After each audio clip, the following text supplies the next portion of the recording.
Silver cup মাছ রান্না করব। তার জন্য দেখো মাছ কেটে ধুয়ে পরিষ্কার করে নিয়েছি আর নুন হলুদ মাখিয়ে রেখেছি। সিলভার কাপ মাছটার ওজন 1 কিলোর থেকে একটু মানে বেশি। বেশ ভালো সিলভার কাপটা, একদম জ্যান্ত এনেছিল। তো যাই হোক, এই মাছটাকে একটু ঝাল ঝাল করে বানাবো। এই মাছ কিন্তু একটু ঝাল ঝাল করে বানালেই কিন্তু ভালো লাগে। কড়াই বসিয়ে দিয়েছি, বেশ খানিকটা তেল নিয়ে একদম চিপচিপে করে ভাজবো না, একটু হালকা করে ভেজে নেব। আর এদিকে মশলা করব, পেঁয়াজ, কাঁচা লঙ্কা, আদা, টমেটো একটা মশলা করে নেব। আর এদিকে জিরে ধনে তো নেওয়াই আছে, জিরের গুঁড়ো আর ধনের গুঁড়ো রেডি করা হয়েছে। তো যাই হোক, এই দেখো মাছগুলো কিন্তু আমি একে একে করে ভেজে নিচ্ছি।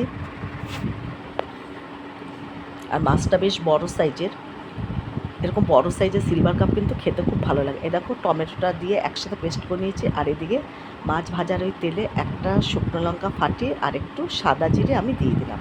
ফোড়নটা ভাজা ভাজা হলে মশলাটা দিয়ে দেবো। আমি কিন্তু এই মাছে কোনো আলু টালু ব্যবহার করবো না। তো যাই হোক, মশলাটা দিয়ে দিলাম, দিয়ে এবার খুব ভালো করে কষাতে হবে। এর মধ্যে এবার পরিমাণ মতন নুন, হলুদ, কাশ্মীরি একটু লঙ্কার গুঁড়ো সব কিছু দিয়ে একসাথে ধনে জিরে একসাথে মশলাটাকে খুব ভালো করে কষাবো। পরিমাণ মতন দেখো নুন হলুদ দেবো, অল্প অল্প গ্রাম জিরে ধনে দিলাম।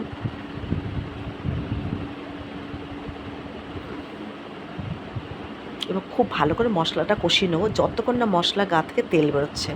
তো খুব ভালো করে যত মশলাটা ভালো করে কষাবো, মাছ কিন্তু তত খেতে টেস্ট হবে। এবার একটু কাশ্মীরি লঙ্কার গুঁড়ো দিয়ে দিলাম একটু রং হবার জন্য। আর মাছটা কিন্তু আমি ঝোল ঝোল বানাবো না, একদম কষা কষা করে নামাবো, আর একটু ঝাল ঝাল করে। দারুণ লাগে কিন্তু এই মাছ, যারা খাও না তারা এইভাবে করে খাবে। দেখো সব মাছগুলো আমি ভেজে রেখেছি, এবার মশলা ভালো করে কষিয়ে দেবো। আর দেখো একটা ছোট একটা আলু সিদ্ধ ছিল, আলু সিদ্ধটা একটু হাত দিয়ে ঘেটে এটা দিয়ে দিলাম, যে ঝোলটা একটু মাখা মাখা ভালো হবে। তো যাই হোক, খুব ভালো করে মশলা কষিয়ে নিচ্ছি। প্রায় কষা হয়ে গেছে মশলা, এখনও অনেকক্ষণ কিন্তু মশলা কষাতে হবে। তারপরে পরিমাণ মতন অল্প করে জল দিয়ে ঝোলটাকে ফুটিয়ে মাছগুলো আস্তে করে দিয়ে, আর সিলভার কাপ মাছ কিন্তু খুব নরম হয়, বেশি জোরে কিন্তু নাড়াচাড়া করা যায় না, ভেঙে যায়। তো দেখো মশলা খুব ভালো করে কষিয়ে নিয়েছি, সামান্য একটু চিনি দিয়ে দিলাম ওপর দিয়ে, আবারও মশলাটাকে নাড়াচাড়া করে নিচ্ছি। এবার অল্প জল দিয়ে আগে মশলাটাকে ভালো করে একটু মিশিয়ে নেব, তারপরে আরেকটু জল দিয়ে, আর বেশি জল দেব না। এবার দেখো জল দিলাম, এবার মশলাটাকে আগে একটু জলের সঙ্গে নাড়িয়ে নিচ্ছি, তারপরে আরও ছোট এক বাটি জল দেব।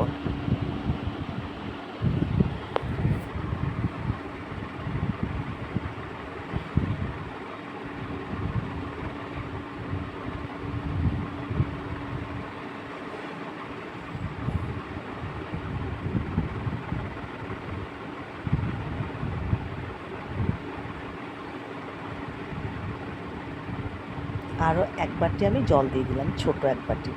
আর কিন্তু আমি জল এতে ব্যবহার করব না। এবার এই ঝোলটা ফুটে উঠলেই মাছগুলো আমি দিয়ে দেবো। দেখো অল্প করে কিন্তু জল দিয়েছি।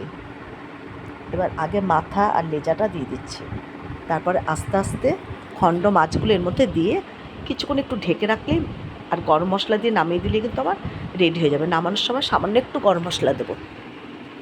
দেখো মাছ কিন্তু এই দেখো হয়ে এসেছে। এবার একটু গরম মশলা ওপর দিয়ে দিলে মাছ কিন্তু একেবারে রেডি হয়ে যাবে। এইভাবে মাছ করে খাবে, দেখবে দারুণ লাগে। যারা সিলভার কাপ খাও না তারা এইভাবে বানিয়ে খেয়ে দেখবে মাছটা কেমন লাগে খেতে, দারুণ লাগে খেতে।